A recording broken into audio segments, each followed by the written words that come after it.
On a, sur cette chaîne, prouvé à de nombreuses fois l'incompétence de YouTube. Mais là, on est complètement à un autre niveau d'incompétence. On est, comment ça s'appelle?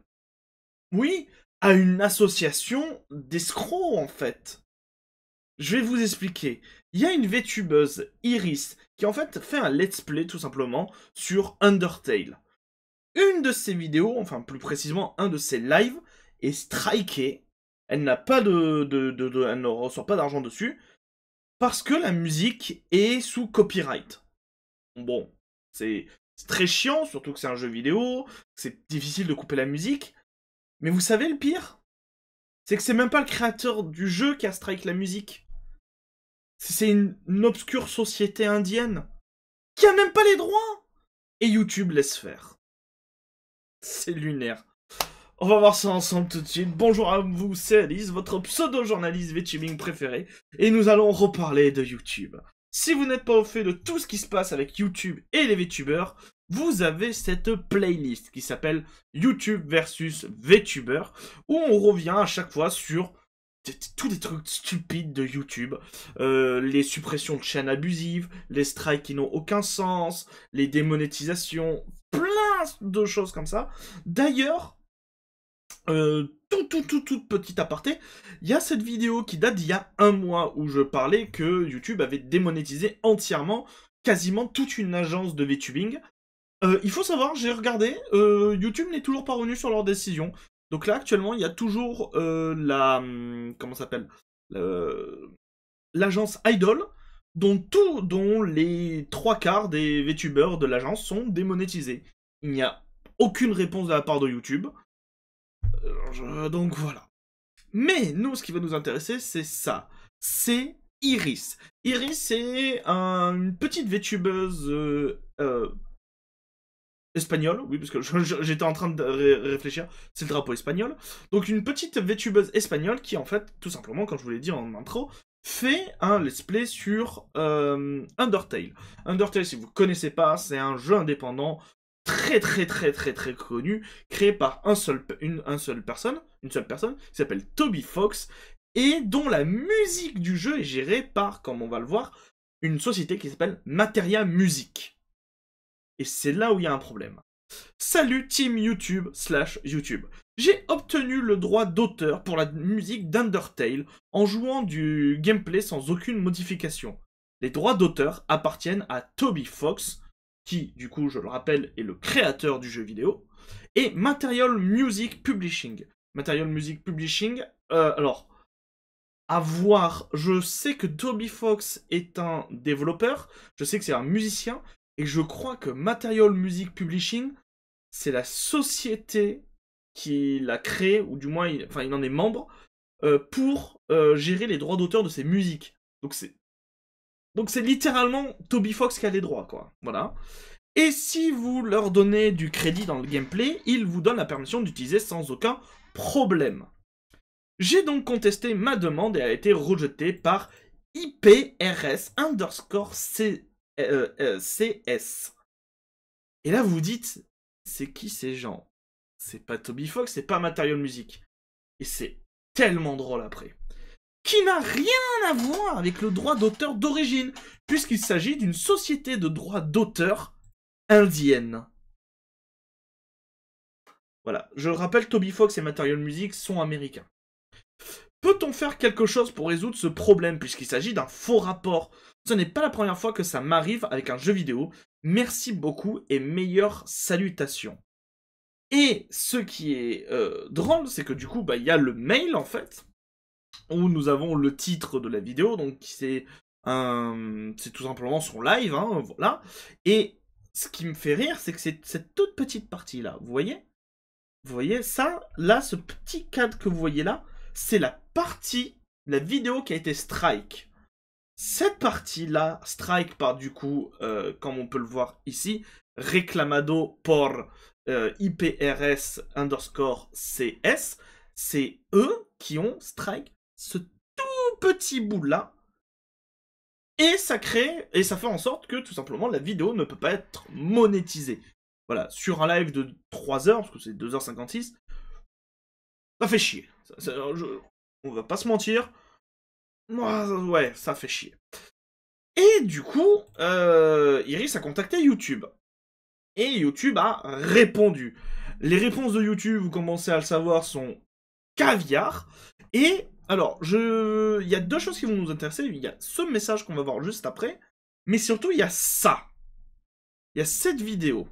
Cette vidéo, alors, je vais vous la mettre en commentaire, en description. Voilà. Je vous invite à aller la voir, puisqu'en fait, c'est une vidéo qui date d'il y a 1 an. Et alors, je suis désolé pour vous, elle est entièrement en espagnol. Et est-ce que les sous-titres... Les sous-titres fonctionnent. Voilà. Mais qui montre que régulièrement, comment ça s'appelle, ouais, les vidéos liées à Undertale se font strike à cause de copyright. Ce qui est aberrant, puisque du coup, on a tout un passage en mode où on a l'explication de Material Music Publishing qui explique que vous êtes autorisé, notamment si vous créditez les gens, à pouvoir utiliser le contenu de Undertale. Sauf que du coup, il y a d'autres sociétés qui strike le contenu lié à Undertale. Et du coup, nous avons le droit à une réponse de YouTube. Alors, si vous êtes habitué, notamment à, comme je l'ai dit, à toutes les vidéos qu'on fait au sujet de YouTube, comment dire, les réponses de YouTube, elles vont vous faire quelque chose. Va y avoir peut-être des PTSD. Parce que c'est littéralement les mêmes réponses à chaque fois. C'est un bot qui répond, en fait.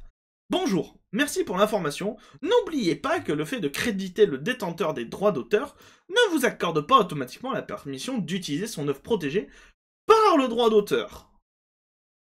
Alors, justement, si dans le cadre de Undertale, de Toby Fox et de Material Music, puisque c'est littéralement dans leurs conditions d'utilisation. Et Iris répond à ça. Et alors, la réponse de Iris, elle est magique. Celui qui a rejeté mon droit d'auteur n'est pas le propriétaire du droit d'auteur. Ceux qui détiennent le droit d'auteur de la musique sont Material Music Publishing et le droit d'auteur d'Undertale appartient à Toby Fox, comme je l'ai dit dans le message. J'aimerais que vous m'aidiez à résoudre ce genre de problème, car il est injuste qu'il le réclame de manière frauduleuse et rejette les contestations. Car oui, comme pour vous expliquer le fonctionnement de YouTube, et c'est là où c'est aberrant, comme là,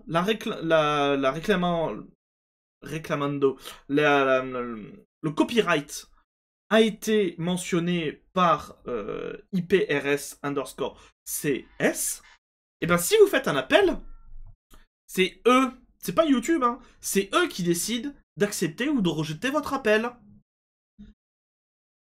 Sauf que je rappelle que cette société, c'est une société indienne, qui n'est pas celle de Toby Fox. Donc pourquoi est-ce qu'ils ont l'autorisation de faire ça, en fait? Et c'est assez lunaire. Réponse de la team YouTube. Nous comprenons, comme nous le disions, que si vous estimez que la contestation a été rejetée par erreur, vous auriez la possibilité d'envoyer un recours, à condition que vous puissiez prouver que vous disposez des autorisations nécessaires pour utiliser le contenu protégé par le droit d'auteur. Et là, moi, il y a un truc qui me choque. Toi, si une de tes vidéos est strike pour copyright, tu dois prouver que t'as l'autorisation de l'utiliser. Mais la société qui a strike la vidéo à la toute base, elle n'a pas prouvé que la musique lui appartient, en fait. Et je trouve ça lunaire. Je trouve ça vraiment lunaire. Mais le système lui-même prévient également que s'il rejette mon appel, je peux prendre un strike. Grève, c'est strike. Et cette société indienne l'a déjà rejeté quand je répète qu'ils ne sont pas propriétaires d'Undertale ou de la musique de Toby Fox. Avec d'autres jeux que j'ai apportés à la chaîne, j'ai dû attendre 1 mois entier pour que l'appel expire et qu'il soit considéré comme valide. Également les entreprises qui n'ont pas le droit d'auteur d'origine. Et ça, je trouve ça vraiment scandaleux. À quel moment c'est des sociétés qui n'ont pas les droits d'auteur qui peuvent faire des strikes sur YouTube et que ce soit autorisé? Dans ce cas, ils l'ont rejeté sans plus attendre et n'étant pas propriétaires. Vont-ils l'examiner à nouveau ou dois-je attendre que la même entreprise indienne le rejette à nouveau? Et du coup, il n'y a pas vraiment de réponse de YouTube qui tourne tout simplement en boucle sur les mêmes réponses. Et du coup, je vous ai dit à un moment, il y a un message, c'est de Eduardo Souza, qui m'a un peu fait tilt, puisqu'en fait, cette société, elle a déjà strike d'autres personnes, en fait. IPRS_CS est une société frauduleuse qui se consacre à strike divers créateurs de contenu, se faisant passer pour des propriétaires de droits d'auteur qui ne leur appartiennent pas. Nous apprécions le soutien que vous apportez à Erisa sur cette question. Enfin, nous aimerions que alors, soutien, c'est un support. Nous aimerions que vous fassiez quelque chose sur la question. Et du coup, il y a trois messages. Et d'ailleurs, il y a un petit message ici qui aussi m'a un peu fait rire, que je vais vous lire tout de suite. Ils ne feront rien, donc en parlant de YouTube, ils permettent aux gens de voler sans problème. J'ai dû signaler cela aux vrais propriétaires parce que YouTube ne faisait rien. Cela m'est même arrivé avec des jeux PS1. Classique, c'est PS1. Et du coup, qu'est-ce qu'il y a dans les messages? Alors, je vous les ai traduits. Là, nous avons Date Orange Ninja qui nous dit IPRS frappe encore et n'était même pas répertorié parmi les sociétés qui m'ont fait la réclamation. Donc voilà. Encore une fois, et ça, je trouve ça assez drôle. Vous voyez peut-être pas le titre, c'est peut-être petit pour vous, mais titre de la vidéo, Undertale. Donc en fait, il strike tout ce qui est en rapport avec Undertale. Et encore une fois, si vous connaissez pas trop la fin d'Undertale, c'est le Asgore, je crois que c'est quasiment le combat final. Et du coup, au moment de la vidéo de Iris, je pense que c'est le combat contre Asgore, la musique du combat contre Asgore qui doit être strike en fait. Là, nous avons carrément en fait une autre chaîne YouTube où des gens font juste de la musique. Et du coup, IPRS réclame les droits d'auteur de la vidéo. Cette vidéo a été créée intégralement par Sankslash. Donc voilà. Et nous avons aussi ici une autre personne qui se plaint que IPRS, en fait, a strike tout simplement la musique Chant des défenseurs de Moscou, qui est en fait un chant de guerre historique et qui est notamment disponible en musique dans le jeu Earth of Iron 4. Donc, voilà, cette société indienne est capable, du coup, de strike aussi des champs militaires de l'URSS, qui, du coup, bah, en réalité, n'appartiennent à personne. Les champs militaires, ça n'appartient à personne. Et YouTube laisse faire ça. À force, bien sûr, d'être spammé dans tous les sens, parce que oui, bah, Iris s'est pas laissé faire, il y a eu énormément de spam et tout. Bah, du coup, elle a obtenu gain de cause. Elle a dit libéré. Voilà, et elle reçoit bien un message qui stipule que YouTube a bien pris en compte et a tout simplement annulé les restrictions sur la vidéo. Et ça aurait pu s'arrêter là. Ça aurait pu s'arrêter là, mais il y a une petite chose qui m'a fait rire, c'est ce message. Il semblerait que l'astuce consiste à exposer chaque rapport frauduleux sur Twitter.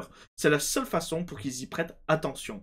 Et c'est exactement ce qu'on avait vu, puisque on avait vu ça pour Ibico et on avait vu ça pour les différentes chaînes de VTubers, que YouTube arrive, strike, et tant qu'ils ne se sont pas pris une shitstorm sur YouTube, sur Twitch, sur Twitter, je vais y arriver décidément, sur Twitter, eh ben ils ne font rien.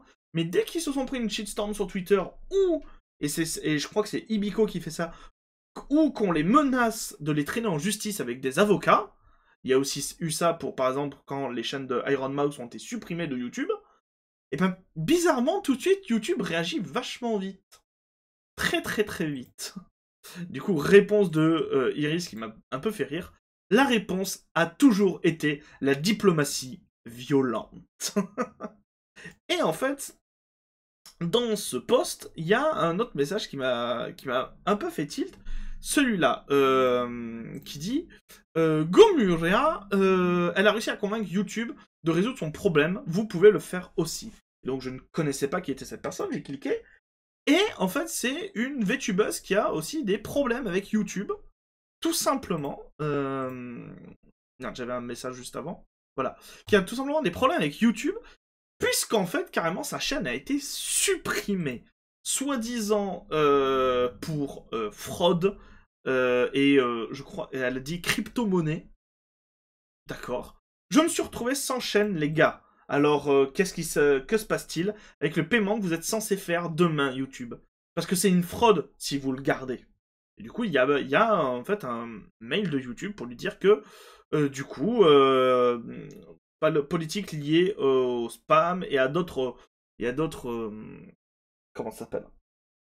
Suspicions liées à la chaîne. Fraude. Voilà, spam, fraude et tout. Et, ben, sa chaîne YouTube est toujours pas rétablie.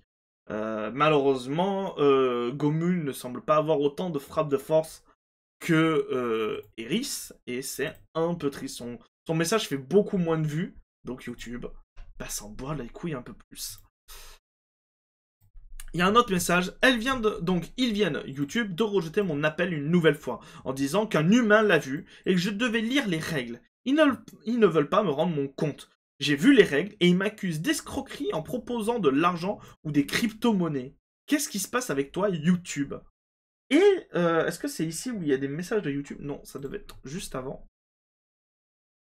Non, même pas. YouTube ne daigne même pas répondre. Ah si, YouTube a répondu ici. Mais YouTube n'a même pas répondu directement à Gomu. YouTube a répondu à un message de Gomu quand elle répondait à quelqu'un dans sa communauté. C'est lunaire, quoi. Donc il y a un échange, et la réponse de YouTube: il semble que vous ayez fait appel et reçu un email avec la décision finale. Nous savons que ce n'est pas le résultat que vous espériez, mais nous ne pouvons rien faire de plus de notre côté, car ces décisions sont prises avec beaucoup de soin. On a toute une playlist qui ne cesse de prouver le contraire, quand même. Hein. Vraiment. On a toute une playlist qui sert à prouver que c'est pas le cas. Nous apprécions votre compréhension, et du coup, fin. La pauvre Gomu a, ben, du coup, sa chaîne supprimée. Et vous, qu'en pensez-vous, les gens? N'hésitez pas à exprimer votre avis en commentaire, à laisser un petit like à cette vidéo, à vous abonner à la chaîne, à partager un maximum la vidéo afin que peut-être qu'un jour, Team YouTube et YouTube cessent d'être débiles. Ouais, non, j'y crois pas des masses non plus, mais sait-on jamais? On peut espérer. Et moi, je vous dis sinon à très bientôt, les gens, pour de nouvelles news. C'était Alice. Bisous tout doux. Mouah.